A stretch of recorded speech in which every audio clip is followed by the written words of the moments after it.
Recevez nos salutations fraternelles en Jésus-Christ, notre Seigneur et Sauveur.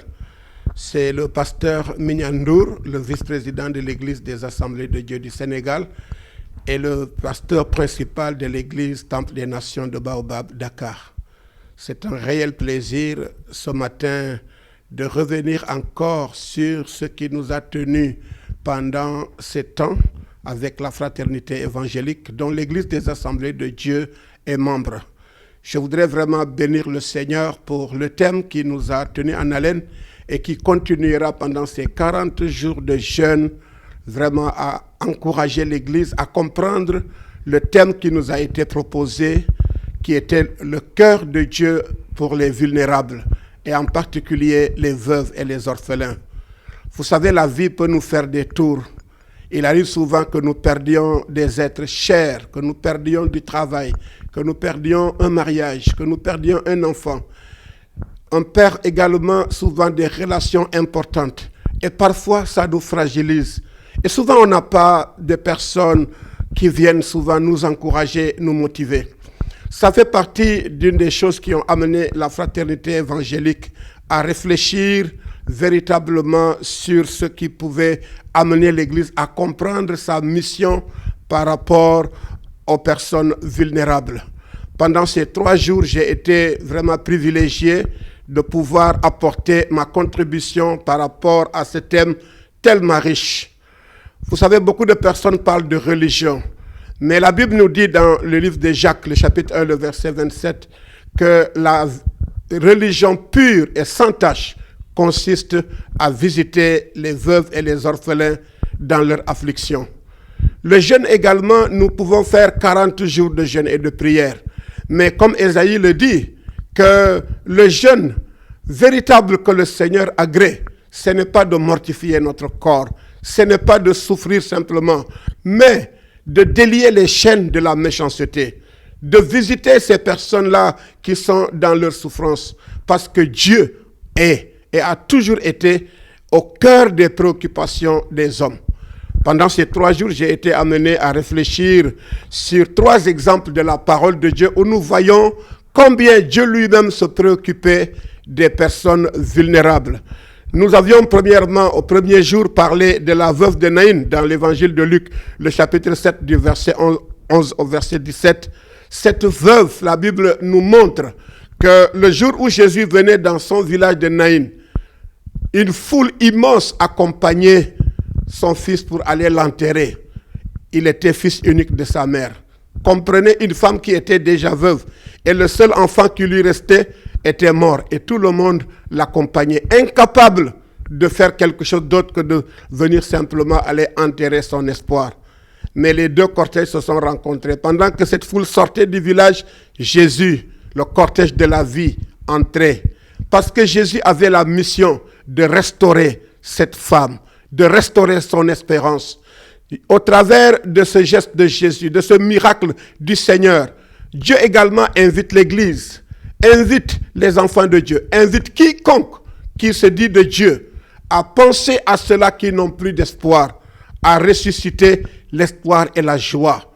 La Bible nous appelle véritablement à être aux côtés de ceux qui pleurent, de ceux qui sont dans la souffrance. Au 2e jour, le Seigneur m'a amené également dans la parole de Dieu à parler d'un orphelin du nom de Méphibosheth. Parfois, ce nom est difficile à lire, mais voici un enfant qui était préparé à une grande destinée. N'oublions pas que Méphibosheth était le petit-fils du roi Saül et son père Jonathan était l'ami intime de David. Mais cet enfant, le même jour, perdit son père et son grand-père dans un combat. Et pendant qu'on courait pour aller encore préserver sa vie, malheureusement, la nourrice qui l'amenait est tombée avec l'enfant et il fut perclus des jambes toute sa vie. Mais le malheur de cet orphelin ne s'est pas arrêté là. La Bible nous montre qu'on l'a amené très loin dans un village appelé Lodébar. Le nom de Lodébar, c'est vraiment triste parce que ça signifie le lieu de pauvreté, le lieu d'oubli. C'est comme si les hommes voulaient oublier cet orphelin, voulaient oublier cet homme qui était pourtant destiné à une grande chose. Mais David, arrivé à la royauté, a posé une question. Y a-t-il quelqu'un qui reste dans la famille de Saül pour que je puisse lui faire du bien à cause de Jonathan? Dieu est le Dieu qui n'oublie pas. Dieu se souvient de ceux qui sont oubliés. Dieu se souvient de ceux qui sont délaissés. Dieu se souvient de ceux qui luttent avec la vie. C'est ainsi qu'on alla chercher cet orphelin de Mephibosheth. Et la Bible nous dit que lorsqu'il arriva dans la maison royale, ce qui pourtant n'était pas évident, parce qu'à l'époque, lorsque David gagnait cette bataille et venait à Sion, il avait décrété que même les boiteux, les aveugles ne devaient pas rentrer dans cette ville. Mais quand Dieu se souvient, quand Dieu veut manifester son amour, il brise même les lois des hommes. C'est ainsi que Mephibosheth entra dans la maison royale. Et regardez ce que David fit pour lui. David a dit, à partir d'aujourd'hui, Mephibosheth mangera à ma table. On leur restituera les terres qu'avaient ses pères. Et il lui donna des serviteurs qui devaient cultiver les terres. Laisse-moi te dire que même si tu es dans le village de l'oubli, le Seigneur viendra te chercher. Le Seigneur viendra te restaurer parce qu'il est le Dieu qui restaure ceux dont leurs droits sont bafoués, ceux qui sont oubliés, ceux qui sont délaissés. La parole de Dieu est pleine d'exemples qui enseignent l'Église et qui nous amènent, pas seulement l'Église, mais tout homme, je veux dire, tout homme est pris de paix, tout homme rempli d'amour doit comprendre que c'est cela la religion que le Seigneur dit. D'ailleurs, même la Bible définit Dieu comme étant, dans le psaume 68, il nous parle de Dieu, le Père des orphelins, le défenseur des veuves. Nous voulons véritablement rendre grâce à Dieu. Dans le 3e jour, le Seigneur nous a amené à parler également d'une autre veuve. Dans le livre de 2 Rois, chapitre 4, à partir du verset 1 au verset 25, de cette femme qui était veuve. Pourtant, son mari était prophète à l'époque. Un homme qui a servi Dieu dans la fidélité. Un homme qui a apporté la direction par rapport au peuple d'Israël. Mais malheureusement, il est mort et il a laissé son épouse avec des dettes. La Bible nous dit que le créancier était venu et voulait vendre les enfants du prophète pour que la femme puisse rembourser ses dettes. Laissez-moi vous dire que dans la vie, beaucoup de personnes sont endettées à cause des situations imprévues. Des gens vivent des situations de désespoir, de manque. Pourtant, c'était une famille qui servait Dieu. Cela veut dire que l'épreuve même peut arriver au juste. L'épreuve peut arriver à quelqu'un qui sert Dieu. Mais Dieu est celui-là qui se rappelle. C'est ainsi que l'Éternel envoya le prophète Élisée dans cette ville. Et lorsque Élisée est arrivé, cette femme est venue le voir parce qu'il savait que cet homme était détenteur de la parole. Lorsqu'elle est venue, elle lui a expliqué sa situation, comment on voulait vendre ses enfants et maintenant payer ses dettes. Mais le prophète lui posa une question. Qu'as-tu à la maison? Vous savez, parfois quand on est dans une situation de vulnérabilité, on oublie même les petites choses que nous avons. On oublie même la richesse qui est autour de nous, les potentialités, les possibilités que nous pouvons avoir. Cette femme, dans son désespoir, dit au prophète, ta servante n'a qu'une petite partie d'huile seulement dans un pot à la maison. Et le prophète lui dit, si tu retournes chez toi, va vers les voisins, emprunte des vases, autant que tu peux en prendre. Ainsi, cette femme alla de maison en maison emprunter les vases. Je disais dans la méditation qu'il arrive parfois que les gens même à cause d'une situation que nous sommes en train de faire, obéissant à Dieu, que les gens nous prennent pour des fous ou des folles. Cette femme, les gens pouvaient se moquer en la voyant traîner ses vases dans la rue, mais elle venait remplir toute sa maison. Et le prophète l'a dit que lorsque tu auras rassemblé autant de vases, prends le peu d'huile que tu as, commence à remplir chaque vase. Et chaque fois qu'un vase était rempli, mettez-le à côté. Cette femme, dans l'obéissance, est venue après avoir fait tout ce travail. Vous savez, quand on vit des situations difficiles, nous ne devons pas baisser les bras. Cette femme s'est déplacée. Certainement, elle a nettoyé encore les vases. Elle les a rangés et elle a commencé à remplir l'obéissance. Pendant qu'elle remplissait, tous les vases qu'elle avait empruntés étaient remplis. Et à la fin, quand elle a dit « il n'y a plus de vase », l'huile s'est arrêtée.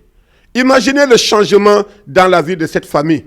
Une famille qui vivait dans véritablement la disette, dans l'extrême pauvreté, devint tout de suite l'attraction de toute une ville.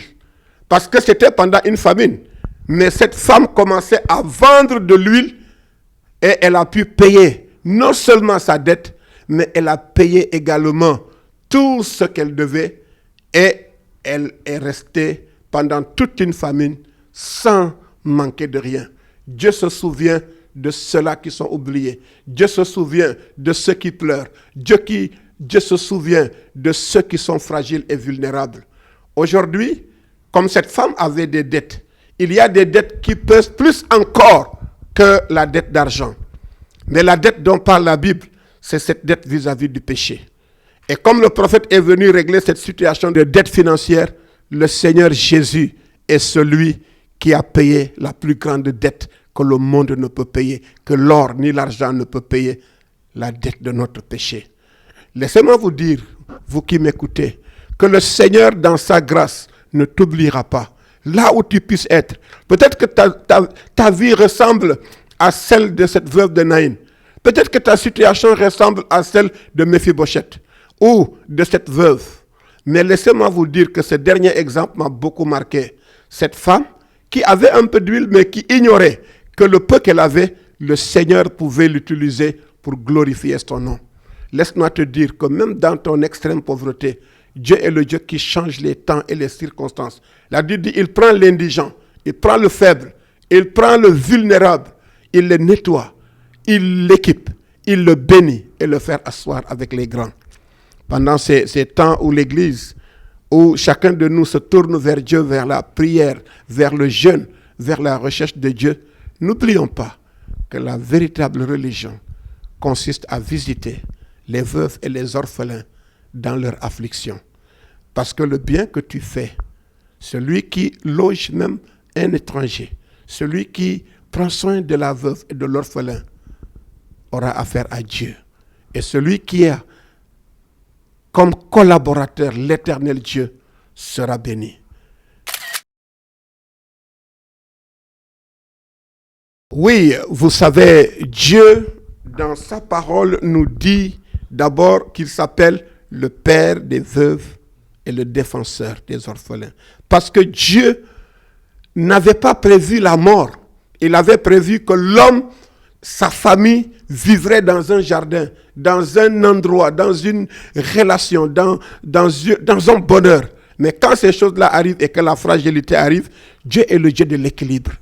Il voudrait que ceux-là qui ont perdu des êtres, véritablement, ne soient pas lésés dans la société dans laquelle ils vivent.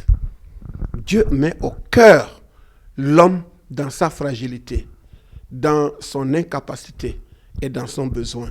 Dieu répond aux besoins particuliers. C'est pourquoi il accorde aussi de l'importance à ces personnes. Ça, c'est une très bonne question. Je crois que l'Église parfois oublie son rôle prophétique. L'Église oublie sa mission sociétale. Souvent, on est là, on pense que l'Église, c'est venir entre les quatre murs, c'est louer le Seigneur. Alors que lorsque nous regardons tout le ministère de Jésus, Jésus s'est arrêté devant toutes les personnes malades. Il dit qu'il est un médecin. Et le médecin est venu pour les personnes malades et non les personnes bien portantes. Alors ces personnes malades, c'est une image que le Seigneur utilise, ce sont ces personnes fragilisées. Et Jésus allait de lieu en lieu, guérissant les malades, ressuscitant les morts, parlant avec des boiteux, parlant avec des veuves, parlant avec des personnes fragiles. C'est cela qui nous montre que si Jésus nous a montré ce couloir, l'Église ne peut pas faire autre chose que de suivre ce que le Seigneur nous a demandé de faire. C'est pourquoi Jésus nous envoie à cela. Et il définit cette religion comme ce qui consiste non seulement à jeûner, non seulement à prier, mais également à se souvenir de ces personnes qui sont dans ces situations-là.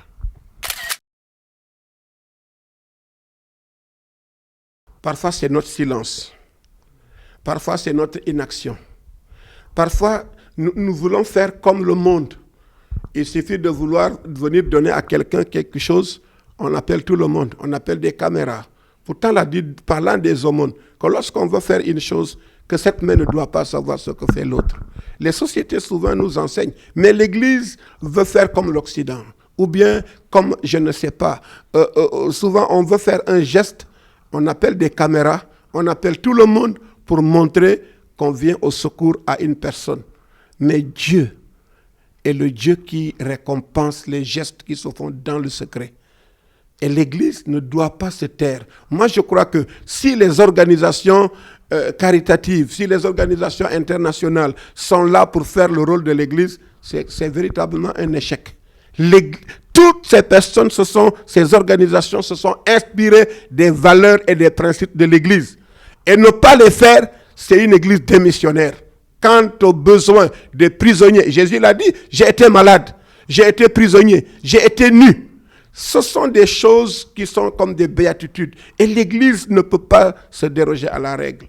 Il faudrait que si l'Église veut demeurer une voie, veut demeurer le sel et la lumière, que l'Église joue ce rôle-là. Parce que le sel, son rôle, c'est de guérir ce qui est pourri, c'est d'enlever la pourriture, c'est de venir guérir des cas de maladie. Et ça, c'est des situations qui pourrissent nos sociétés.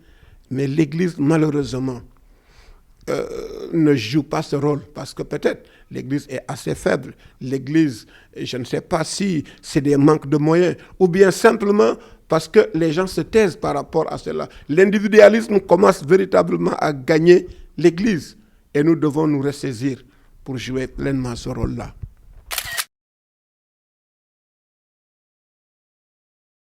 Waouh, ça c'est une très bonne question. Mais si je prends par exemple le dernier exemple de cette veuve qui avait un peu d'huile, vous savez que cette femme-là, le prophète d'abord, Élisée, l'a prêché la parole. Le rôle de l'Église, c'est de témoigner, c'est de parler de Jésus. Parce que le plus grand besoin d'abord, c'est le besoin de salut. Il faudrait d'abord que l'Église prêche le salut. Il faudrait également que l'Église fasse dans la prière, parce que c'est par la prière que nous recevons les besoins, c'est par la prière que nous recevons la direction de Dieu, mais non pas l'assistanat, parce que cette veuve-là, le prophète l'a dit, qu'est-ce que tu as? Et dans ce que cette femme-là avait, le prophète l'a dit, le processus par lequel cette femme devait passer en allant ramasser des vases, en les nettoyant et en commençant à verser. Moi, les gens disent un proverbe chinois, mais moi je ne pense pas que ça soit un proverbe chinois. C'est Dieu même qui le veut. On dit qu'au lieu de donner tout le temps le poisson, il faudrait qu'on l'apprend comment. Jésus a dit, suivez-moi et je ferai de vous. Jésus nous amène dans un processus de développement, dans un processus d'équipement, dans un processus d'éveil des consciences pour que nous comprenions quel est notre rôle dans la société. Non pas simplement de faire des centres d'accueil, mais véritablement d'accompagner l'Église. Nous, ici, au Temple des Nations, nous avons compris cela et nous avons commencé l'entrepreneuriat. Nous avons une mutuelle aujourd'hui où les femmes ont fait un chiffre d'affaires cette année de 21 millions. Et aujourd'hui, ce n'est plus l'Église qui sort de l'argent pour les donner, mais elles-mêmes, elles se sont réunies. Et j'ai parlé de l'entrepreneuriat. J'ai parlé de comment l'Église doit jouer un rôle, acheter des terrains, bâtir des églises, bâtir des maisons pour que le loyer ne nous fatigue plus. Regarde quelqu'un qui travaille tout un mois. Vous prenez ce salaire-là pour aller le verser dans un loyer. Et continuellement. On ne peut pas continuer et l'Église se taise. L'Église doit amener les gens à se conscientiser. Si les États-Unis sont développés, c'est parce qu'il y avait le mouvement du protestantisme qui sont arrivés là-bas et qui ont amené un rêve. L'Église est porteuse de rêves. L'Église est porteuse de vision. L'Église est porteuse de foi. Cette voix qui sort l'homme de cette situation, non pas comme une fatalité. Moi, je ne crois pas à la fatalité. Je crois à une destinée. Et cette destinée, c'est ce que nous devons être. Et non pas ce que la situation veut nous imposer à nous laisser entraîner. Voilà en tout cas moi ce que je crois, que l'Église doit jouer ce rôle d'éveil.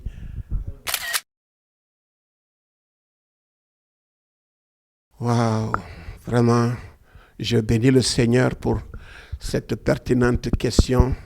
L'Église est un centre médico-social, spirituel et tout.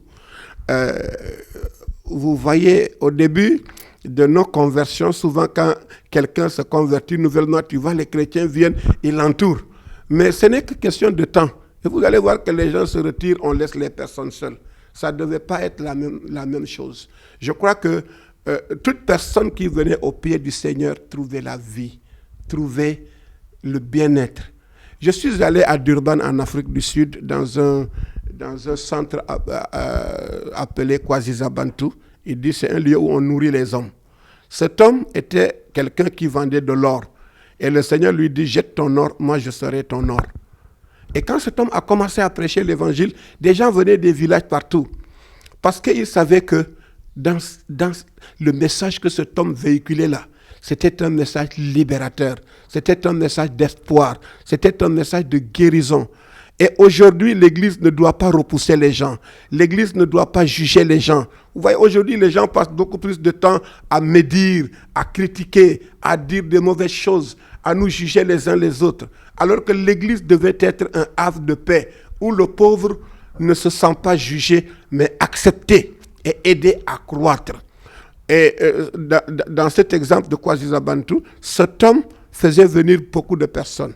Aujourd'hui, il a des usines qui fabriquent le lait, qu'il envoie partout dans le monde, fabrique le bois.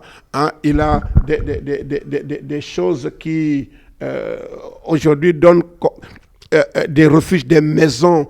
Et les gens qui sont là, c'est eux-mêmes qui travaillent à réaliser ces choses-là, parce qu'il leur a donné cette confiance-là.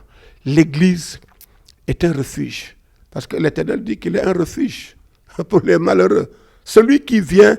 D'ailleurs, quand tu regardes le principe de l'Ancien Testament, on avait créé des villes de refuge où quand quelqu'un avait un problème, il pouvait aller se réfugier là-bas.